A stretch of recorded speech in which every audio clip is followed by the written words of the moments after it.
Several theories that study literature establish that a text's importance relies on its own structure and conventions. These claim that the context of the author has nothing to do with the way the literary work was written. However, there is another literary theory that claims otherwise, the New Historicism. This theory claims that the author's historical, social, political, cultural, religious, and economic context all matter to the way in which a literary work is construed. Not only do we have to analyze how the structure is constructed in a work of literature, or how certain conventions are used or not, it is essential to look into the author's background, biography, history, and society in order to fully understand what they mean, or at least what they try to say, or why they even said this or that in the first place. Thus, this will be applied in the analysis of John Donne's poem on religion, which discusses some of the religious, philosophical, and even political conflicts that were happening in England during John Donne's time. Specifically, we will analyze how religious metaphysics and British politics were the two decisive factors that made John Donne write his famous poem on politics. The 16th century was a century with several war conflicts between the powers, mainly on religious issues. The Christian division between Catholics and Reformists and the adoption of one or the other by the heads of state unleashed such clashes, such as the 80 Years' War in the Netherlands or the Wars of Religion in France, which were a real disaster for the nearby regions by fighting. In the religious aspect, Luther begins the Reformation with which he tries to discuss the authority of the Pope and the Catholic Church. In England, Henry VIII created the Anglican Church to be able to divorce without the need for papal intervention. These facts provoked the reaction with his Counter-Reformation, in which he ratified his defense of the sacraments rejected by Luther, as well as celibacy and faith in the divinity of Jesus Christ.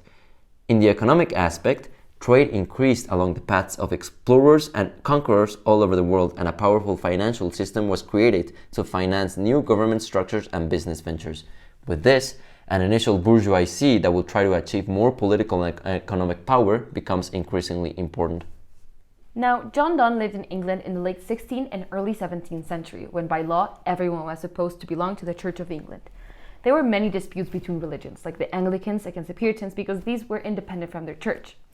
Like it was established, in the 16th century everyone was supposed to belong to the Church of England, but in the 17th century some independent churches were formed.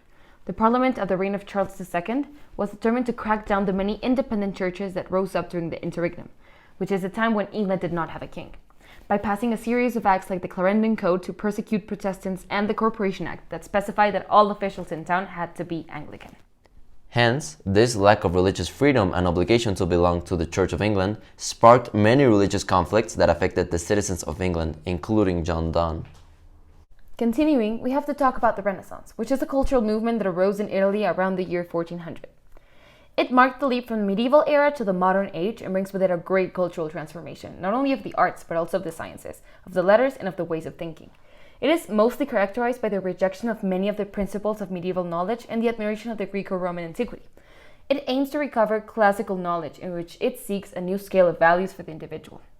In the face of medieval society, in which everything revolved around the idea of God, during the Renaissance, man becomes the center of the universe. Used reason as a source of knowledge and the search for truth through personal reflection and research.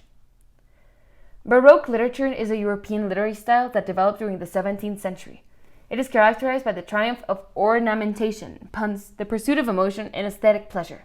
Unlike the Renaissance, the Baroque is characterized by the idea of disappointment and pessimism. With his frequent dramatic or everyday speech rhythms, his tense syntax and his tough eloquence were both a reaction against the smoothness of conventional Elizabethan poetry and an adaptation into English of European Baroque and Mannerist techniques.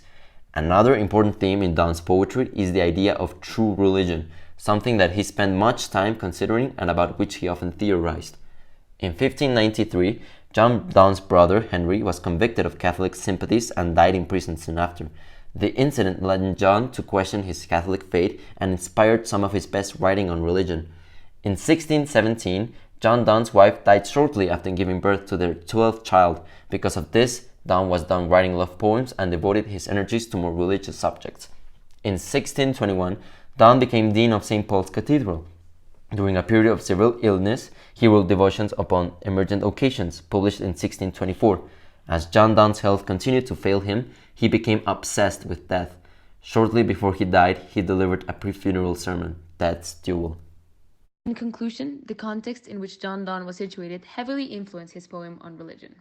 The religious conflicts in England, the nascent philosophical search for truth and freedom, an expanding, more humanist way of looking at life, and even John Donne's life all influenced how he wrote about religion, how he criticized barbaric kingdoms, etc. This is a clear case where history matters more than any other convention or literary structure in order to fully comprehend an author's message.